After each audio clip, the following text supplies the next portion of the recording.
Me llamo Samantha Al, tengo 23 años.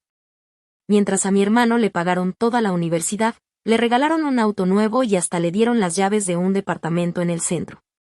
Yo tenía que trabajar en 2 empleos solo para poder pagar la renta y mantener encendido el foco de un pequeño departamento con la calefacción descompuesta. Mis padres decían que eso era para enseñarme a ser independiente. Según ellos, todo lo que invertían en mi hermano era una apuesta por su futuro. Yo, en cambio, sentía que simplemente estaba aprendiendo a sobrevivir. La noche que cambió mi vida estaba sirviendo café en una recepción empresarial. Había terminado mi jornada en el departamento de marketing del edificio y, en lugar de ir a descansar, seguía trabajando como parte del servicio de banquetes. Llevaba despierta desde las 5 de la mañana cuando un hombre con traje oscuro se colocó frente a mí, bloqueando el paso del carrito de café.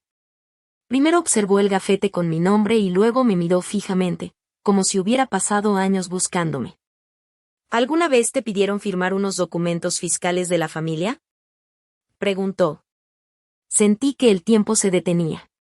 Cuando cumplí 18 años, mi papá puso un montón de papeles sobre la mesa y aseguró que eran simples trámites de rutina. Confié en él y firmé sin leer una sola página. El hombre cambió el gesto.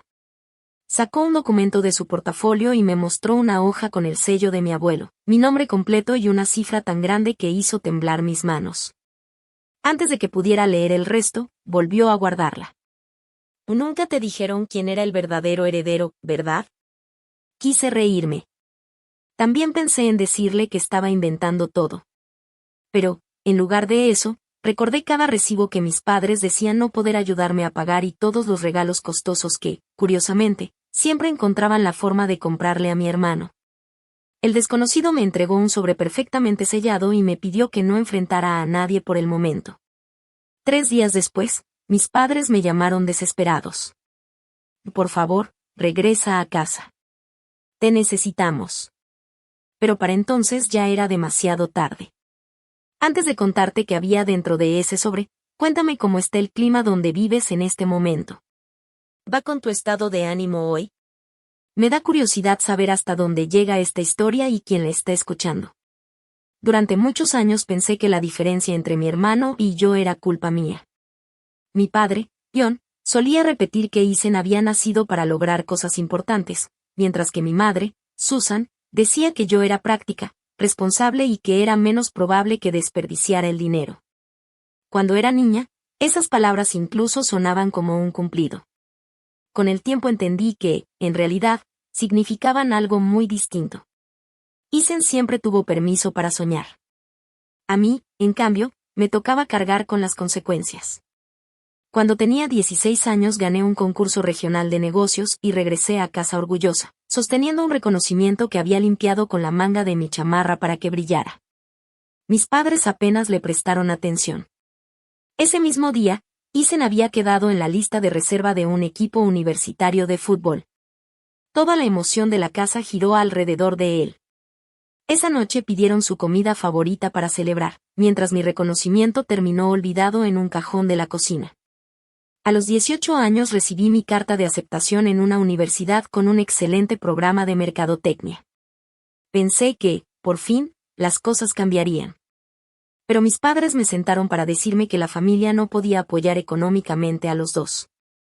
Según ellos, Eisen necesitaba vivir la experiencia universitaria completa porque las relaciones que hiciera serían clave para su futuro. Yo debía conformarme con estudiar en un colegio comunitario, trabajar, si todo salía bien, transferirme más adelante. 2 semanas después de esa conversación le compraron un automóvil nuevo para que no tuviera que ir en transporte público. Mientras él estrenaba coche, yo tomaba el autobús todas las mañanas para ir a clases. Por las tardes trabajaba en una imprenta y, por las noches, contestaba llamadas en un consultorio médico. Me repetía que todo ese esfuerzo me estaba haciendo más fuerte. Con el tiempo entendí que esa era la manera en que me habían enseñado a convertir el abandono en una supuesta lección de vida.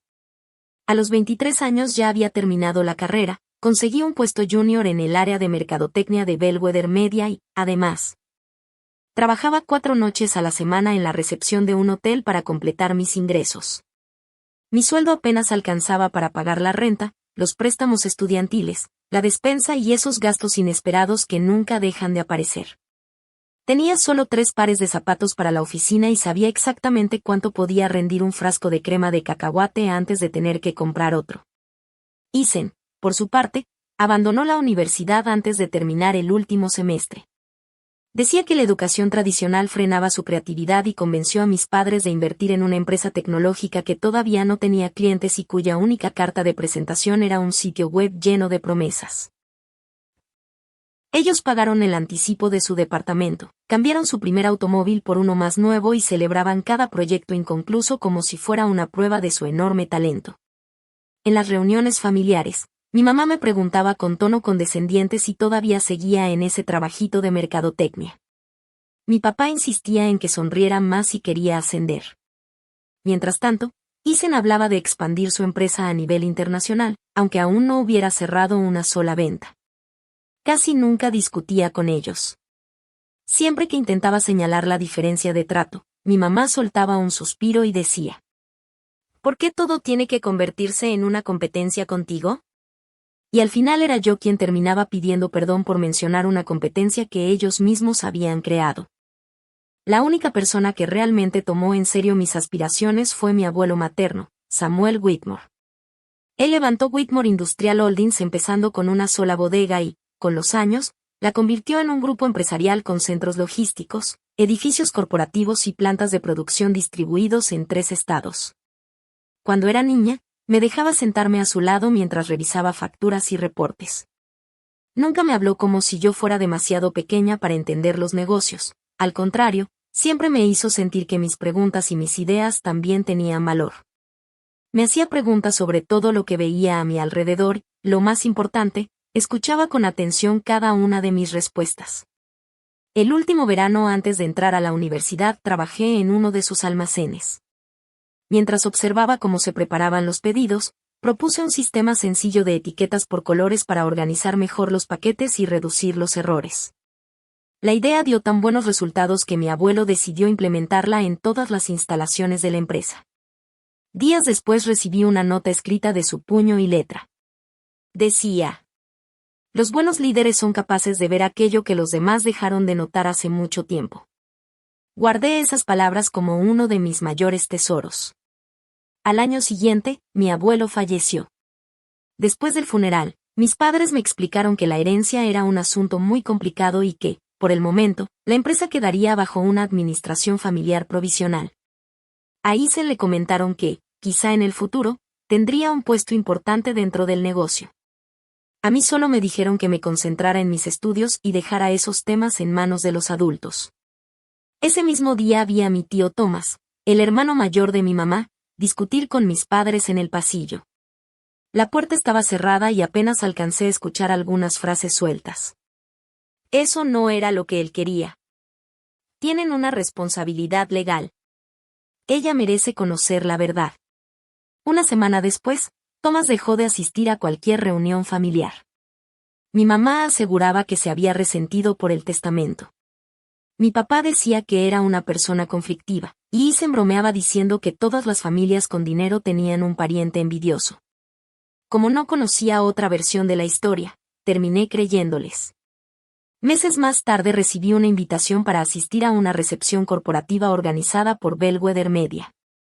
Todo ocurrió después de que ayudé a rescatar una campaña importante que un gerente con más experiencia había manejado mal.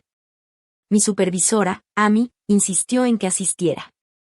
Me explicó que sería una gran oportunidad para conocer a directivos de Whitmore Industrial, una empresa que recientemente se había convertido en uno de los clientes más importantes de la agencia. Al principio pensé en rechazar la invitación porque ese mismo día debía presentarme a mi turno nocturno en el hotel donde también trabajaba. Amy incluso habló con mi jefe del hotel para que me permitiera llegar más tarde. Yo estaba convencida de que aquella invitación era la primera señal de que mi esfuerzo por fin empezaba a ser reconocido. Lo que no sabía era que Thomas había visto mi nombre en la lista del equipo que participó en ese proyecto y pidió expresamente que todos los involucrados fueran invitados al evento. No apareció frente a mí por casualidad. Llevaba tiempo buscando una forma de acercarse sin que mis padres se enteraran. Y el sobre que puso en mis manos contenía la primera evidencia de que la vida que siempre creí injusta quizá no había sido producto del destino, sino el resultado de un plan cuidadosamente construido. No abrí el sobre durante la recepción. Thomas me pidió que esperara hasta estar en un lugar privado. La urgencia con la que habló hizo que, de pronto, todo el salón me pareciera un sitio poco seguro. Salimos por una entrada lateral y caminamos hasta una sala de juntas vacía en otro piso del edificio. Cuando cerró la puerta con llave, colocó su portafolio sobre la mesa y sacó varias carpetas organizadas por fecha. Los documentos abarcaban un periodo de 5 años. Antes de dejarme leer cualquiera de ellos, respiró hondo y dijo: necesito que entiendas algo. Nunca me alejé porque me hubiera olvidado de ti. Su voz se quebró por un instante. Me mantuve al margen porque tus padres amenazaron con acusarme de intervenir en los asuntos de la herencia si intentaba contactarte antes de que el fideicomiso cumpliera las condiciones establecidas. Confié en que, llegado el momento, el proceso legal sería suficiente para protegerte. Me equivoqué. Con manos temblorosas abrí el sobre.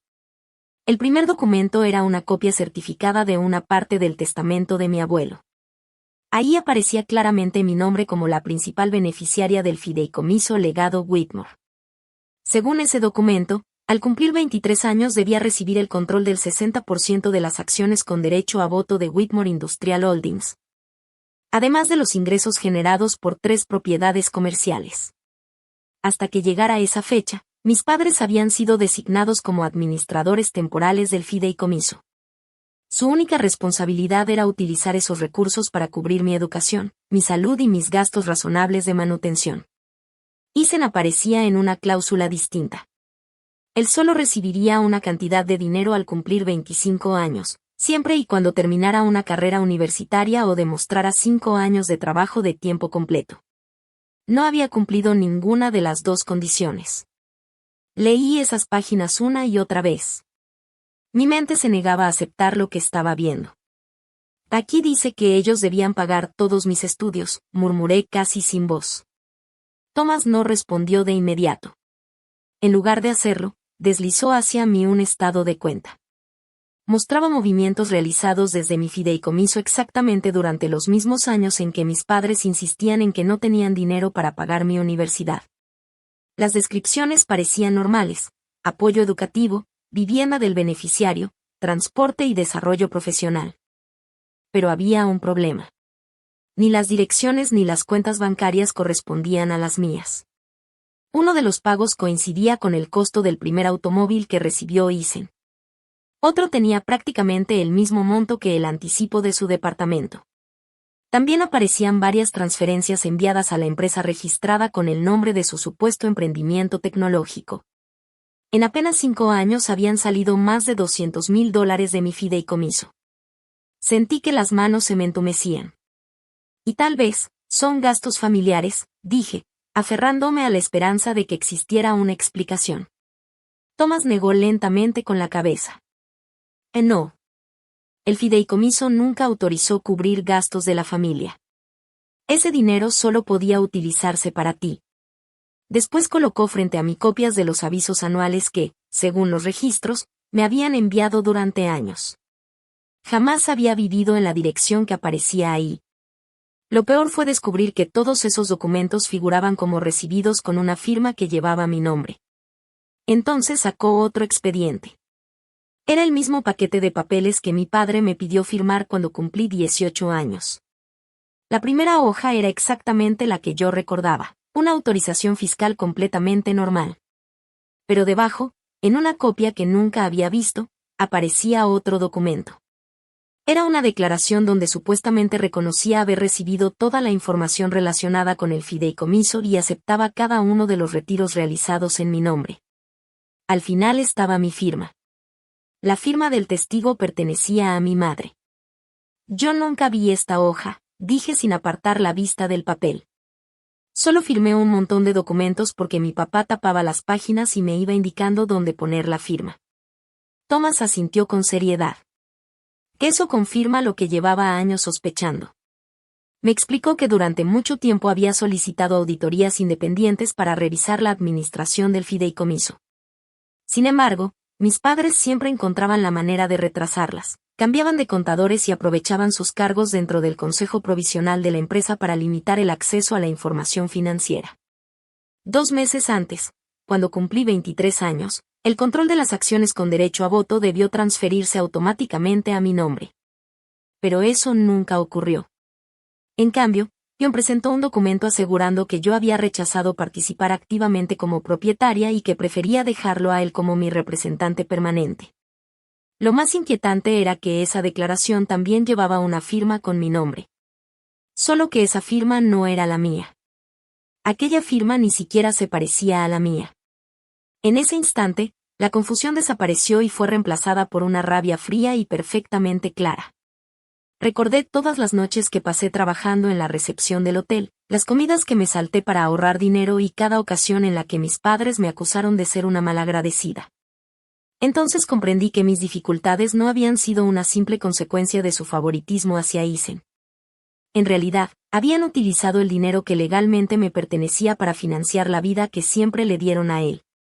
Mientras yo luchaba por salir adelante, ellos observaban en silencio y después presumían los logros de mi hermano, construidos con recursos que nunca debieron tocar. ¿Por qué mi abuelo decidió dejarme el control de la empresa a mí? Pregunté, todavía tratando de entender todo. Thomas abrió un sobre más pequeño y sacó una carta escrita por mi abuelo. En ella explicaba que me había elegido porque siempre trabajaba sin esperar reconocimiento, porque me preocupaban primero las personas y después las ganancias. Y porque entendía que ser dueño de algo no era lo mismo que ser digno de administrarlo. También confesaba que había limitado deliberadamente la herencia de Isen después de ver cómo mis padres justificaban una y otra vez su falta de responsabilidad. Thomas me miró con seriedad antes de decir: tu abuelo temía que construyeran el futuro de Isen destruyendo el tuyo. Por eso creó el fideicomiso de esa manera. Me quedé observando la carta hasta que las palabras comenzaron a mezclarse frente a mis ojos. Durante años me pregunté qué tenía de malo. Ahora la pregunta era otra. ¿Cuántas veces mis padres me habían mirado a los ojos sabiendo la verdad y aún así habían decidido seguir mintiéndome? Thomas me pidió que no los enfrentara todavía. Me explicó que, si descubrían que yo tenía esos documentos, podrían mover dinero, desaparecer registros importantes o intentar convencerme de firmar otro documento para protegerse. También me contó que ya había hablado con una abogada especializada en litigios de fideicomisos y con un contador forense que revisaría cada movimiento financiero. Solo faltaba mi autorización para solicitar oficialmente todos los registros y pedir al juez una orden urgente que impidiera modificar o retirar más bienes mientras avanzaba la investigación. Sentí miedo. Demandar a mis propios padres era como lanzarme al vacío esperando que el suelo apareciera antes del impacto. ¿Y si decido no hacer nada? Pregunté. Thomas señaló los estados de cuenta que seguían abiertos sobre la mesa. Entonces ellos conservarán el control, Isen seguirá disfrutando de todo lo que compraron con tu dinero y entenderán que tu silencio siempre será el mejor recurso para protegerse. Esas palabras terminaron de convencerme. Firmé la autorización, pero, a diferencia de aquella vez cuando tenía 18 años, leí cada página con atención antes de escribir mi nombre. A la mañana siguiente fui a trabajar con todas las copias de los documentos guardadas bajo llave dentro de mi bolsa. Apenas había dormido una hora, pero mi mente estaba más despierta que nunca. Amy notó enseguida que algo no estaba bien. Me llamó a su oficina y preguntó si me sentía enferma. Estuve a punto de contarle toda la verdad, pero recordé la advertencia de Thomas. Mis padres todavía controlaban la relación comercial entre Whitmore Industrial y Bellwether Media. Una conversación equivocada podía llegar a sus oídos antes de que nuestros abogados presentaran la solicitud ante el tribunal. Así que respiré hondo, le expliqué únicamente que estaba atravesando un asunto familiar delicado y le pedí 2 días personales después de la presentación de la campaña programada para esa misma tarde. Amy aceptó mi solicitud de inmediato, pero enseguida me sorprendió con otra noticia. Me informó que sería yo quien encabezaría la presentación de la campaña esa tarde. El gerente asignado al proyecto llevaba semanas adjudicándose el mérito de una estrategia que en realidad había desarrollado yo, pero cuando llegó el momento de explicar los resultados y las proyecciones, quedó claro que ni siquiera entendía los números. Amy había revisado todo el historial del proyecto y sabía perfectamente quién era la verdadera autora de la propuesta. En ese instante sentí que las dos partes de mi vida se encontraban de frente. En mi familia habían usado mi nombre para apropiarse de lo que legalmente me pertenecía. En mi trabajo, otra persona hacía exactamente lo mismo con mis ideas. En ambos casos existía la misma confianza. Pensaban que nunca levantaría la voz. Entré a la sala de juntas decidida a cambiar eso. Presenté la campaña con total seguridad, respondí cada pregunta de los directivos, corregí una proyección financiera que contenía errores y conseguí que aprobaran la fase más importante del proyecto. Al terminar la reunión, los representantes de Whitmore Industrial me felicitaron por el trabajo, sin imaginar que, legalmente, la mayor parte de la empresa que representaban ya me pertenecía. No dije una sola palabra al respecto. Les agradecí con una sonrisa, regresé a mi escritorio y abrí un mensaje cifrado que acababa de enviar Mara. Todo estaba listo para presentar la solicitud de emergencia.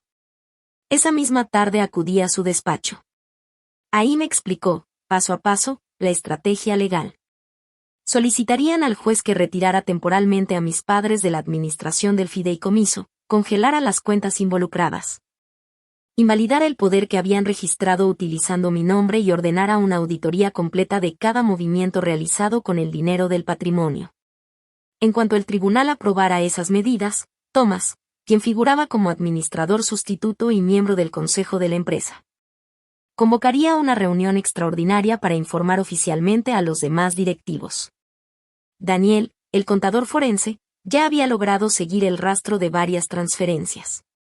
El dinero conducía directamente al departamento de Eisen, al automóvil que mis padres le habían comprado y a la empresa tecnológica que financiaron para él. Las pruebas eran sólidas, aunque Mara me recordó que eso no haría el proceso menos difícil. Van a decir que todo lo hicieron por el bienestar de la familia, me advirtió. Incluso podrían asegurar que tú siempre estuviste enterada. También intentarán cuestionar tu estabilidad emocional, tus verdaderas intenciones o la relación que tenías con tu abuelo. Quienes han vivido gracias a tu silencio casi nunca aceptan perder el control cuando finalmente decides hablar. Respiré hondo y firmé la petición. Las siguientes 48 horas transcurrieron entre jornadas de trabajo, llamadas con los abogados y recuerdos que ahora adquirían un significado completamente distinto. Recordé cuando mi madre me obligó a devolverle el dinero de una cuenta médica que pagó cuando yo tenía 19 años. Según los registros del fideicomiso, ella ya había recibido ese reembolso 2 veces. También recordé a mi padre diciendo que el departamento de Eisen era la prueba de que las personas audaces crean sus propias oportunidades. Ahora sabía que el anticipo de esa propiedad había salido de una cuenta identificada con mi número de beneficiaria.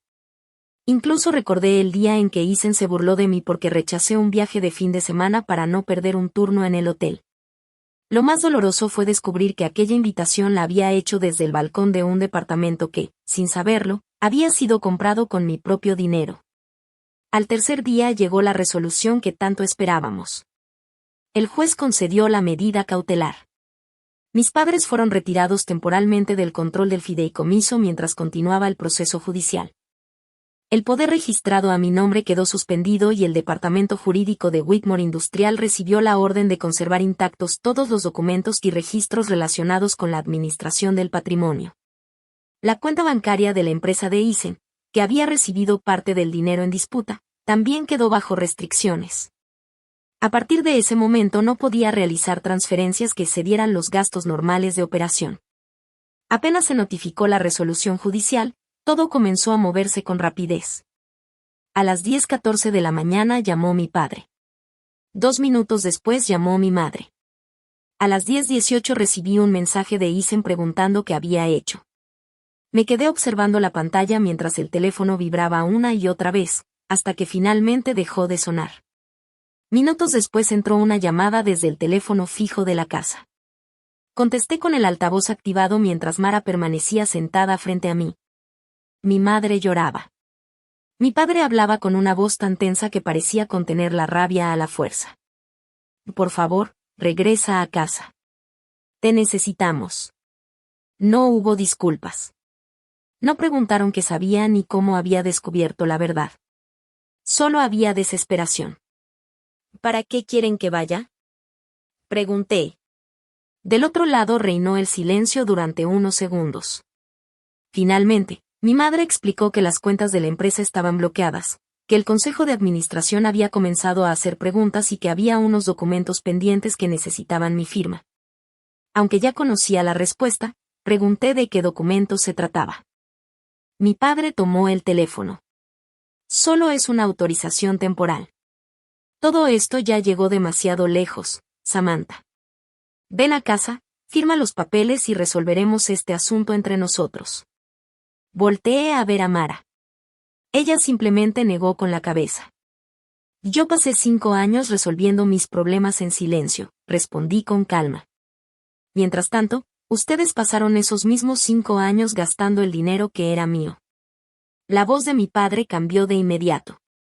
Thomas te llenó la cabeza de mentiras contra tu propia familia. No fue Thomas, contesté sin dudar. Fueron los estados de cuenta del banco.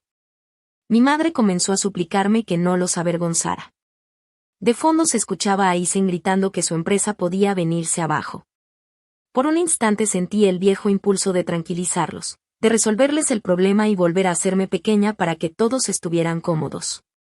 Pero recordé las palabras de Thomas, mi silencio siempre había sido su mejor protección. Mañana iré a la casa, dije finalmente. Pero no voy a firmar absolutamente nada. Mi padre intentó responder, pero ya había terminado la conversación. Corté la llamada. 3 días antes estaban convencidos de que jamás descubriría la verdad. Ahora dependían precisamente de la hija a la que habían pasado años menospreciando. Solo que ya era demasiado tarde. Al día siguiente llegué a la casa de mis padres llevando únicamente una carpeta y vistiendo el mismo traje azul marino que había usado durante la presentación para Whitmore Industrial. Mara permanecía dentro de un automóvil estacionado a un par de calles de distancia y Thomas estaba disponible por teléfono en caso de que fuera necesario. Acepté reunirme con ellos únicamente después de recibir una confirmación por escrito de que Aizen estaría presente y de que nadie intentaría poner documentos frente a mí sin la presencia de mi abogada. Mi padre se enfureció cuando impuse esas condiciones, y esa reacción solo confirmó que había hecho lo correcto.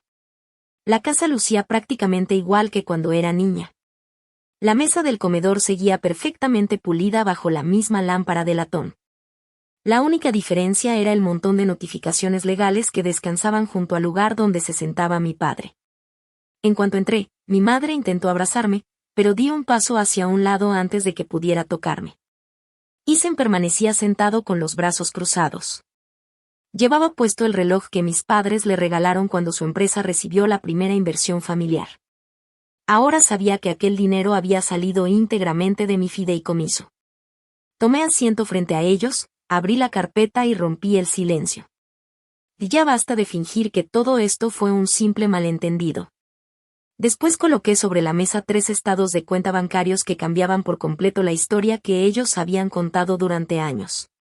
Saqué el primer estado de cuenta y lo dejé frente a ellos. Ahí se mostraba con toda claridad que $238,000 habían sido retirados de mi fideicomiso con el argumento de cubrir mi educación, vivienda, transporte y desarrollo profesional. Sin embargo, yo había recibido menos de $12,000. Todo el resto terminó en manos de Aizen o fue utilizado para comprar bienes que ustedes controlaban. Mi madre bajó la mirada hacia los documentos, pero ni siquiera se atrevió a tocarlos. Ese dinero se usó para la familia, dijo con voz temblorosa. Tu abuelo lo habría entendido. Negué con la cabeza. Su fideicomiso dice exactamente lo contrario. Mi padre se inclinó hacia adelante con gesto desafiante. Una cosa es lo que dicen los documentos y otra la verdadera intención. Tú eras responsable, tenías becas y podías trabajar. Y se necesitaba un mejor comienzo. Lo miré fijamente. Solo obtuve una beca parcial. Trabajé de noche porque ustedes me aseguraron que ya no quedaba dinero para mis estudios. Él respondió como si aquello confirmara que había tomado la decisión correcta. Y mira cómo terminaste. Te convertiste en una mujer responsable. Esas palabras me dolieron más que cualquier mentira. No solo justificaba lo que habían hecho, además se sentía orgulloso de que su traición hubiera moldeado mi vida. Volteé hacia mi madre. ¿Sabías que el fideicomiso ya había reembolsado la cuenta médica que me obligaste a pagarte? Por un instante su expresión cambió. Fue apenas un segundo, pero bastó para entender que conocía la respuesta. Tu padre era quien manejaba las cuentas, susurró. Saqué otra copia del expediente y la coloqué frente a ella. También fuiste testigo de la firma con la que supuestamente aprobé todos esos movimientos. Las lágrimas comenzaron a correr por su rostro. Pensábamos devolver el dinero antes de que lo necesitaras. Ethan empujó su silla hacia atrás con evidente molestia. ¿Por qué actúas como si yo te hubiera robado? Fueron mamá y papá quienes tomaron esas decisiones. Sin decir una palabra, coloqué frente a él una impresión de un correo electrónico. Era un mensaje que él mismo le había enviado a mi padre 2 años antes, cuando una transferencia se había retrasado. Si el fondo de Sam sigue bloqueado, usa el dinero de las propiedades. Ella ni siquiera sabe que existe. El color desapareció de su rostro. Era una broma, balbuceó. Lo miré sin apartar la vista. Era un correo relacionado con una transferencia de $40,000. Tal vez no conocías todos los detalles legales, pero sí sabías perfectamente que ese dinero era mío. Mi padre golpeó la mesa con fuerza. Los vasos vibraron por el impacto. Ya basta. Estás destruyendo a esta familia por dinero. Lo observé unos segundos y comprendí que seguía creyendo que hablar más fuerte bastaba para convertir sus acusaciones en verdad. No. Esta familia empezó a romperse el día que decidieron usar el futuro de una hija para financiar la vida del otro. Mi madre respiró hondo y preguntó qué era lo que quería. Por primera vez en toda mi vida, los 3 esperaban mi respuesta. Abrí otra carpeta y les entregué las condiciones preparadas por Mara. Mis padres debían renunciar de inmediato como administradores del fideicomiso y abandonar los cargos provisionales que ocupaban dentro de Whitmore Industrial. También tendrían que colaborar con la auditoría, devolver cualquier bien adquirido con recursos del patrimonio y entregar un informe completo de cada movimiento realizado durante esos años. Ethan, por su parte, tendría que devolver el vehículo, renunciar a cualquier derecho sobre la parte del departamento pagada con dinero del fideicomiso y dejar de utilizar fondos que aún estaban bajo investigación para sostener su empresa. A cambio, yo estaría dispuesta a considerar una solución por la vía civil sin solicitar las sanciones más severas que la ley permitía. Mi padre soltó una risa seca. ¿De verdad crees que puedes entrar aquí y quitarnos todo? Lo miré con absoluta calma. No estoy quitándoles nada. Solo estoy pidiendo que devuelvan lo que nunca les perteneció. Ethan intervino de inmediato, acusando a Thomas de haberme manipulado para quedarse con el control de la empresa. Le respondí a Ethan que Thomas ya había firmado un acuerdo legal donde renunciaba a recibir cualquier compensación adicional o acciones de la empresa mientras el caso estuviera en curso. Mi padre soltó una risa de desprecio y aseguró que todos aquellos documentos no eran más que una estrategia para intimidarlos. Mi madre, en cambio, intentó apelar a los recuerdos. Me pidió que pensara en los cumpleaños que habían celebrado juntos, en las fiestas familiares y en cada comida que había preparado para mí desde que era niña. La miré fijamente antes de hacerle una sola pregunta. ¿Todo eso fue amor de verdad o ahora esperan que esos recuerdos sirvan para borrar lo que hicieron? Nadie respondió. El silencio lo dijo todo. Mi padre se puso de pie y comenzó a amenazarme. Aseguró que, si seguía adelante, se encargaría de convencer al Consejo de Administración de que yo era una persona inestable, rencorosa e incapaz de dirigir la empresa. Incluso afirmó que Bellwether Media recibiría información asegurando que había utilizado datos confidenciales de clientes para obtener beneficios personales. Ethan también intervino. Dijo que hablaría con toda la familia para hacerles creer que mi verdadero objetivo era llevar a nuestros padres a la ruina. Mi madre permaneció callada. Esa vez su silencio pesó más que cualquier palabra. Cerré la carpeta con tranquilidad y les di un último plazo. Tienen hasta el lunes por la mañana para aceptar estas condiciones. ¿Y si no lo hacemos? Preguntó mi padre con desafío. Entonces la auditoría llegará al Consejo de Administración, al tribunal y a todas las instituciones que tengan derecho a revisar estos documentos. Me dirigí hacia la puerta. Justo cuando iba a salir, escuché la voz de Ethan detrás de mí. Te vas a arrepentir de elegir el dinero por encima de tu familia. Me detuve unos segundos y volteé por última vez. Yo elegí la verdad. Ustedes eligieron el dinero hace muchos años. Después salí de aquella casa, dejando atrás la misma mesa donde pasé buena parte de mi infancia viendo cómo celebraban cada logro de Eisen utilizando recursos que siempre debieron destinarse a mi futuro. No tardaron ni un día en rechazar todas las condiciones. Antes de la medianoche ya habían comunicado su negativa. Para la mañana del domingo, mi padre había llamado a varios integrantes del consejo para describirme como una joven emocionalmente inestable que estaba siendo manipulada por un tío resentido. Eisen publicó un largo mensaje en redes sociales asegurando que yo había iniciado una batalla legal únicamente porque sentía envidia de su supuesto éxito. Varios familiares repitieron esa versión sin molestarse siquiera en preguntarme qué había ocurrido realmente. Mi madre, mientras tanto, me enviaba mensajes privados diciéndome que me quería, pero al mismo tiempo insistía en que mis decisiones podían destruir la salud de mi padre y arruinar el futuro de Eisen. Ahora podía ver con total claridad la estrategia que habían utilizado durante años. Convertían sus propias decisiones en culpa para mí. Sin embargo, esta vez no caí en el juego. No respondí públicamente a ninguna acusación. Mara me aconsejó guardar cada mensaje, cada publicación y cada intento de presión. Me recordó que las pruebas tendrían mucho más valor ante un juez que en una discusión familiar. El lunes, exactamente a las 9 de la mañana, comenzó la reunión extraordinaria del Consejo de Administración de Whitmore Industrial. Entré al edificio principal acompañada por Thomas, Mara y Daniel. Mi padre ya estaba sentado al fondo de la sala de juntas, ocupando el mismo lugar donde mi abuelo había presidido tantas reuniones importantes. Mi madre permanecía a su lado y Eisen, aunque no tenía ningún cargo dentro del consejo, había sido llevado por mi padre como si ya fuera uno de los futuros dueños de la empresa. El abogado general de la empresa le pidió a Eisen que abandonara la sala, ya que no tenía ningún cargo que justificara su presencia. Él se negó rotundamente y solo salió cuando el personal de seguridad lo acompañó hasta el vestíbulo. Después de eso, Daniel comenzó a presentar los resultados de la auditoría. Durante casi 2 horas explicó cada movimiento financiero con absoluta precisión. Revisó una por una las transferencias realizadas desde el fideicomiso, las comparó con facturas, registros bancarios y documentos internos. Y demostró cómo se habían utilizado descripciones falsas para ocultar el verdadero destino del dinero. El departamento de Eisen aparecía registrado como si fuera mi vivienda de beneficiaria. El automóvil que mis padres le compraron figuraba como un gasto de transporte relacionado con mis estudios universitarios. Incluso las fuertes inversiones destinadas a su empresa tecnológica habían sido disfrazadas como supuestos gastos de capacitación profesional para mí.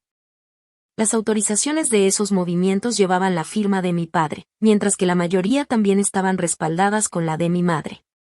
Además, descubrieron que habían cargado al propio fideicomiso los honorarios legales utilizados para impedir que Thomas obtuviera acceso a los registros financieros. Sin embargo, la prueba que terminó por derrumbar cualquier intento de justificar sus actos apareció al final de la presentación. Daniel mostró que menos de 1 hora después de que el tribunal ordenó congelar los activos, mi padre intentó transferir $90,000 provenientes de una de las propiedades del fideicomiso hacia una empresa de consultoría creada apenas unos días antes. La operación no se concretó porque el banco la bloqueó automáticamente. Aquella empresa estaba registrada a nombre de Eisen. Mi padre aseguró que solo había tratado de proteger el funcionamiento de la compañía durante una situación complicada. Pero el abogado general respondió que esa operación podía representar una violación directa de la orden emitida por el tribunal. Cuando terminó la exposición, Mara entregó una copia certificada del testamento de mi abuelo junto con la resolución judicial que anulaba el poder que mi padre había registrado utilizando mi nombre. El secretario del consejo revisó ambos documentos y confirmó oficialmente que las acciones con derecho a voto debían reconocerse de inmediato como propiedad mía. Entré a esa sala siendo la hija que durante años calificaron de incapaz. En cuestión de minutos, me convertí en la persona con el voto de control dentro de Whitmore Industrial. No pronuncié ningún discurso. Simplemente presenté una propuesta formal para destituir a mi padre como director ejecutivo interino, suspender a mi madre de sus funciones dentro del consejo. Nombraron comité independiente para administrar temporalmente la empresa y autorizar la colaboración total con las autoridades y el tribunal durante la investigación. Thomas respaldó la propuesta. La votación fue aprobada. Mi padre me observó con una mezcla de incredulidad y enojo. No tienes idea de cómo dirigir esta empresa. Lo miré con serenidad antes de responder. Precisamente por eso elegí a personas que sí saben hacerlo. Un buen líder no finge conocer todas las respuestas. Sabe reconocer cuando su propia presencia se ha convertido en el mayor riesgo para la organización.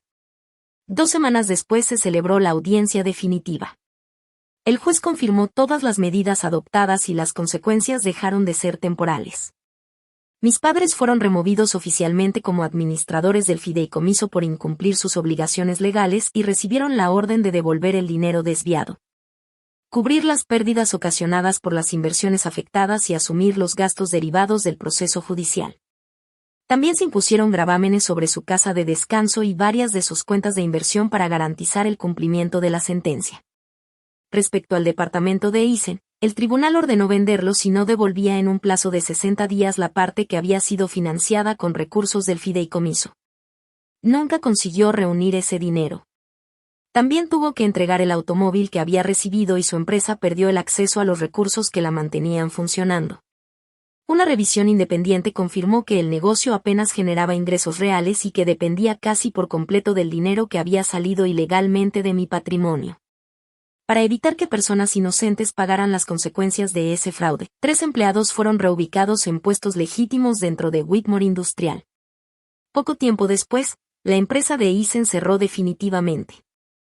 Como parte de la resolución, mis padres también tuvieron que firmar un documento donde rectificaban todas las afirmaciones falsas que habían hecho tanto ante el Consejo de Administración como ante Bellwether Media. Cuando Amy recibió esa notificación, me llamó a su oficina. Entré pensando que desconfiaría de mí o que cuestionaría mi conducta. En cambio, me explicó que, después de revisar los registros internos de la empresa, confirmaron que nunca había consultado información confidencial de Whitmore Industrial fuera de las tareas que me correspondían como parte de mi trabajo. Poco después de que todo salió a la luz, los directivos de Bellwether revisaron nuevamente mi desempeño. Analizaron la presentación que había realizado frente al cliente y decidieron ascenderme al puesto de gerente de campañas. Irónicamente, el intento de mi padre por destruir mi carrera terminó convirtiéndose en una prueba escrita de mi profesionalismo y de la calidad de mi trabajo. La historia que Eisen había difundido en redes sociales también comenzó a desmoronarse cuando los documentos del proceso judicial se hicieron públicos y llegaron a manos de los mismos familiares que habían repetido su versión sin conocer los hechos. Algunos se comunicaron conmigo para ofrecerme disculpas. Otros simplemente desaparecieron y jamás volvieron a mencionar el tema. Con el tiempo entendí que ninguna de esas reacciones era sinónimo de lealtad. Al final, la mayor pérdida para mi familia no fue el dinero, las propiedades ni el prestigio. Lo que realmente perdieron fue el control de la historia que habían construido durante tantos años. Ellos decidían quién era el hijo brillante, quién era el problemático, quién merecía apoyo y quién debía conformarse con las obras mientras daba las gracias. Pero la auditoría eliminó todas esas etiquetas y las reemplazó por algo imposible de discutir: cifras, fechas, documentos y firmas. La noche en que recibí la sentencia definitiva me hice una pregunta difícil. ¿Había sido cruel por negarme a rescatarlos o simplemente ellos se habían acostumbrado a pensar que mi bondad era un recurso del que podían disponer para siempre? Mientras reflexionaba, recordé a aquella joven que contaba monedas para pagar el pasaje del autobús, sin imaginar que su propio hermano manejaba un automóvil comprado con el dinero que legalmente le pertenecía. No sentí que hubiera ganado. Sentí que, por fin, todo había terminado. 6 meses después, Whitmore Industrial era una empresa muy distinta. Ya no funcionaba como el símbolo de la imagen familiar que mis padres habían intentado proteger a cualquier costo. El comité independiente descubrió otros gastos innecesarios además de las irregularidades relacionadas con el fideicomiso. Renegoció varios contratos importantes y recuperó un programa de reparto de utilidades que mi abuelo había creado años atrás para reconocer a los empleados con mayor antigüedad. Acepté ocupar la presidencia del Consejo de Administración, pero rechacé el cargo de directora ejecutiva. Preferí continuar trabajando en Bellwether mientras completaba mi formación en gobierno corporativo y me reunía cada semana con los responsables de las distintas áreas de la empresa. Quería conocer el negocio a profundidad antes de tomar decisiones que afectarían la vida de cientos de personas. La herencia me había otorgado autoridad. La experiencia tendría que darme la sabiduría. El dinero recuperado mediante la restitución fue suficiente para liquidar mis préstamos estudiantiles y devolver al fideicomiso todo lo que había sido desviado. Dejé atrás el pequeño departamento con la calefacción averiada donde viví durante años, pero nunca sentí la necesidad de gastar en lujos. La primera decisión importante que tomé fue crear un fondo educativo para los empleados que trabajaban mientras estudiaban. Además de ofrecer apoyos para quienes tenían responsabilidades de cuidado familiar y necesitaban horarios más flexibles. Decidí nombrar ese programa con la frase que mi abuelo había escrito a mano muchos años atrás. Los buenos líderes saben ver aquello que los demás han aprendido a ignorar. Thomas permaneció como asesor durante un año bajo una estricta supervisión.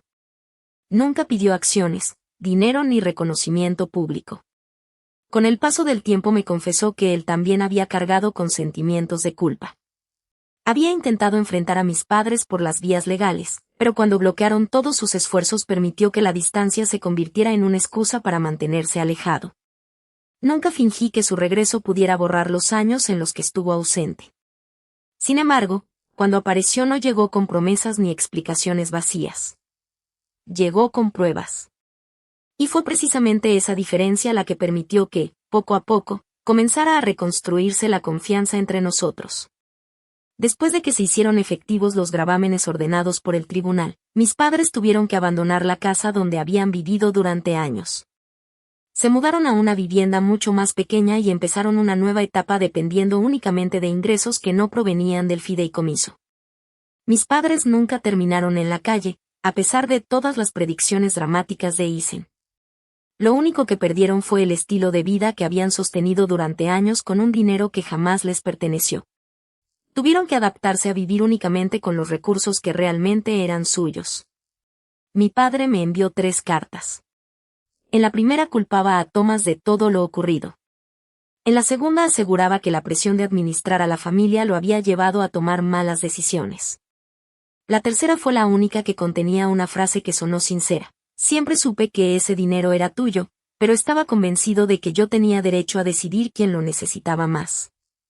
Conservé esa carta porque, por primera vez, nombraba el verdadero problema sin esconderse detrás de excusas. Tiempo después, mi madre me pidió que nos reuniéramos. Solo acepté cuando terminó de entregar el informe financiero completo y corrigió, una por una, las versiones falsas que había contado a todos los familiares involucrados. Durante ese encuentro me ofreció una disculpa sin pedirme que retirara la demanda ni que cambiara mi decisión. Le respondí que el perdón no era una puerta que pudiera tocar una sola vez esperando que se abriera de inmediato. Si algún día quería reconstruir nuestra relación, tendría que hacerlo con hechos, respeto por los límites que había establecido y mucha constancia. Hoy hablamos de vez en cuando, pero ya no existe la cercanía de antes. Y entendí que esa distancia no es un problema que me corresponda resolver por mi cuenta. Después del cierre de su empresa, Eisen consiguió trabajo como vendedor. Durante varios meses siguió enviándome mensajes llenos de enojo, insistiendo en que yo le había robado el futuro. Solo le respondí una vez, un futuro construido con decisiones que perjudicaron a otra persona nunca fue realmente tuyo. Como parte del acuerdo legal, tuvo que entregar el dinero restante obtenido por la venta del departamento y publicar una aclaración reconociendo que gran parte del estilo de vida que disfrutó había sido financiado con recursos provenientes de mi fideicomiso. Nunca me ofreció una disculpa directa. Tal vez algún día lo haga. Pero mi tranquilidad dejó de depender de eso hace mucho tiempo. Algunas personas llaman venganza a lo que hice. Creen que vengarse significa actuar con rabia, destruir o responder con violencia. Lo mío fue muy diferente. Simplemente leí cada documento con atención, dejé de firmar papeles que no entendía y permití que las pruebas llegaran a los lugares donde durante años el prestigio y la influencia de mis padres los habían protegido. Recuperé el control sin convertirme en la misma clase de persona que había abusado de él. Y, sobre todo, dejé de salvarlos de las consecuencias que ellos mismos habían preparado para mí. La última vez que mi padre me llamó desesperado volvió a decir las mismas palabras que tantas veces había escuchado. Por favor, regresa a casa. Te necesitamos. Años atrás habría dejado todo para correr a ayudarlo. Habría sacrificado mi descanso, mi dinero y hasta mi dignidad con tal de sentir que pertenecía a esa familia. Pero ese día levanté la vista, observé la sala de juntas donde mi abuelo siempre imaginó que algún día estaría y comprendí una verdad que cambió mi vida para siempre. Que alguien te necesite no significa que realmente te ame. Antes de colgar, solo le respondí. Si regresé a casa, solo que no a la que ustedes esperaban que nunca abandonara. Después terminé la llamada y entré a la reunión. Ahora quiero hacerte una pregunta. Si las mismas personas que durante años te hicieron sentir que no valías nada, de pronto necesitaran tu ayuda para salvarse, ¿se la darías sin pensarlo? ¿O dejarías que, por una vez, la verdad decidiera cuáles debían ser las consecuencias de sus propias acciones? Gracias por acompañar esta historia. Recuerda que se trata de un relato de ficción creado con fines de entretenimiento y narrativa. Ojalá también deje una reflexión. Guardar silencio nunca debe interpretarse como aceptar una injusticia. A veces, la persona más callada no es la más débil. Simplemente llegó el momento en que dejó de gastar su energía intentando explicarse ante alguien que nunca estuvo dispuesto a escuchar.